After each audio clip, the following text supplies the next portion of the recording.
सावन के सोमवार के व्रत की कथा। अमरपुरा के नगर में एक धनी व्यापारी रहता था। दूर दूर तक उसका व्यापार फैला हुआ था।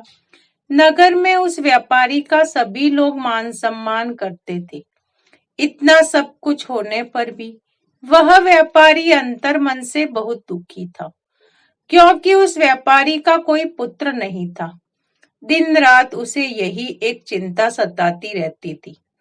उसकी मृत्यु के बाद उसके इतने बड़े व्यापार और धन संपत्ति को कौन संभालेगा।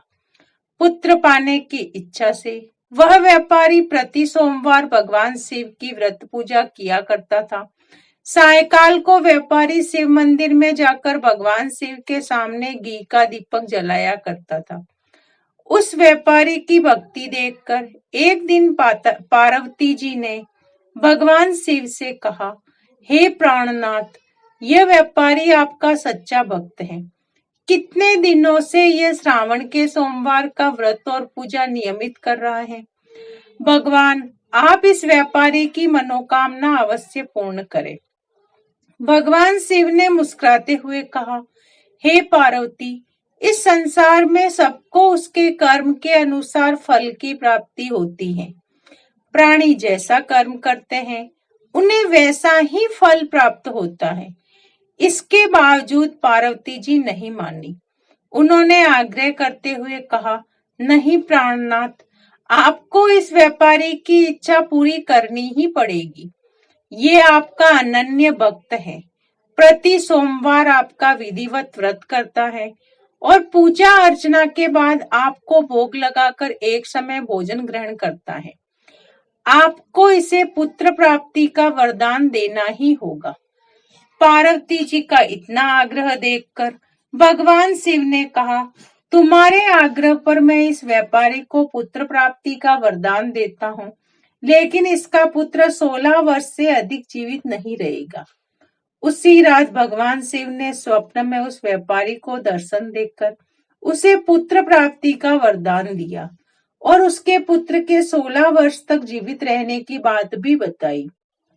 भगवान के वरदान से व्यापारी को खुशी तो हुई, लेकिन पुत्र की अल्प आयु की चिंता ने इस खुशी को नष्ट कर दिया। व्यापारी पहले की तरह सोमवार का विधिवत व्रत करता रहा। कुछ महीने बाद उसके घर अति सुंदर पुत्र उत्पन्न हुआ। पुत्र जन्म से व्यापारी के घर में खुशियां भर गई। बहुत धूमधाम से पुत्र जन्म का समारोह मनाया गया।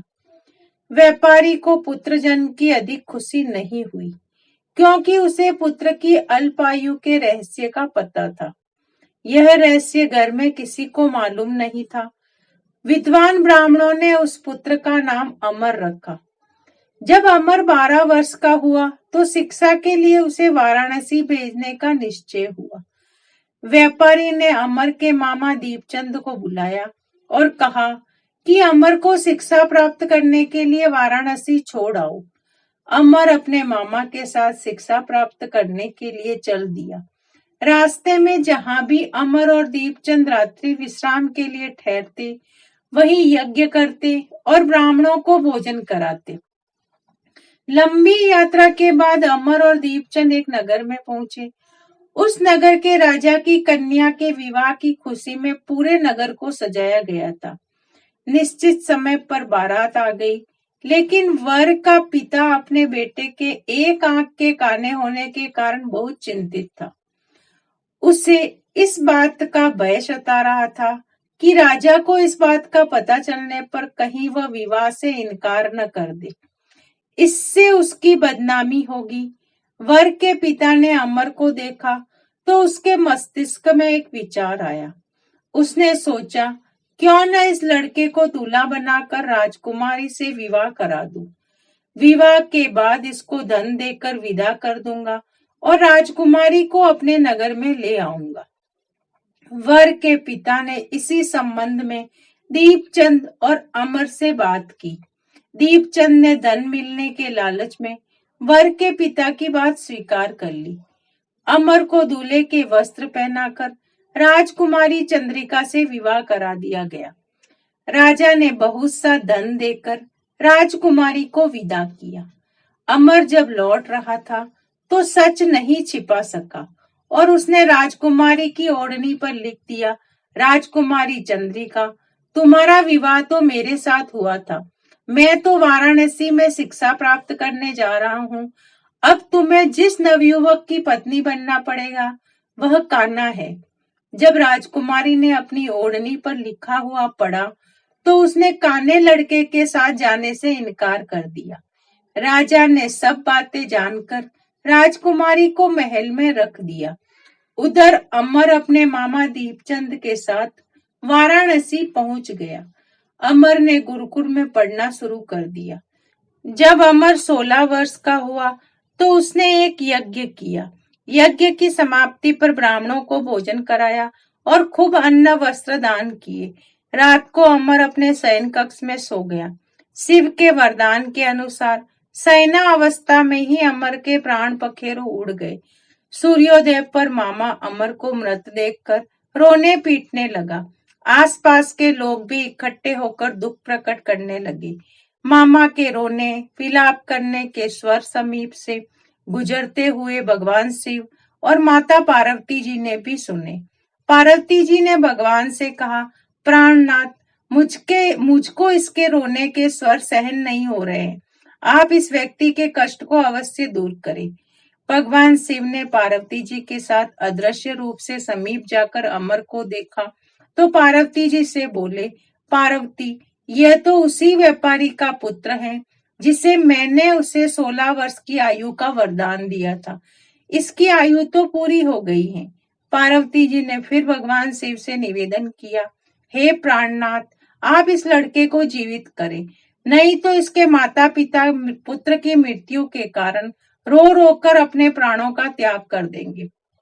इस लड़के का पिता तो आपका परम भक्त है, वर्षों से सोमवार का व्रत करते हुए आपको भोग लगा रहा है। पार्वती जी के आग्रह करने पर भगवान शिव ने उस लड़के को जीवित होने का वरदान दिया और कुछ ही पल में वह जीवित होकर उठ बैठा। शिक्षा समाप्त करके अमर मामा के साथ अपने नगर की ओर चल दिया।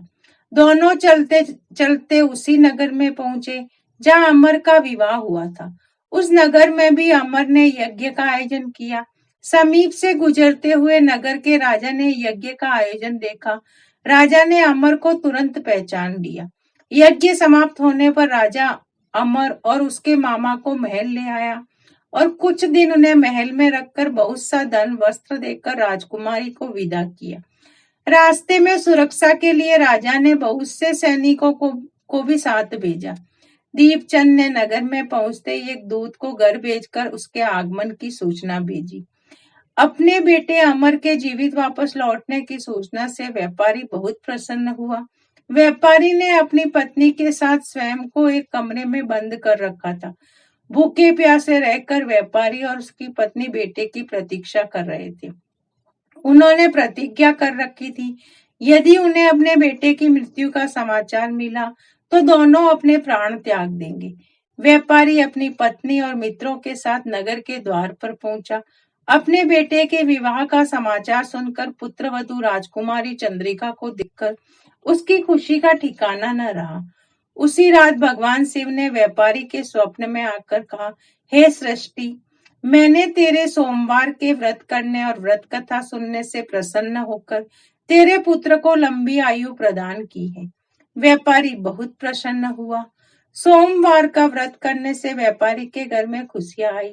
शास्त्रों में लिखा है कि जो भी स्त्री पुरुष सोमवार, विशेषकर श्रावण के सोमवार का विधिवत व्रत करते हैं और व्रत कथा सुनते हैं, उनकी सभी इच्छाएं पूरी होती हैं।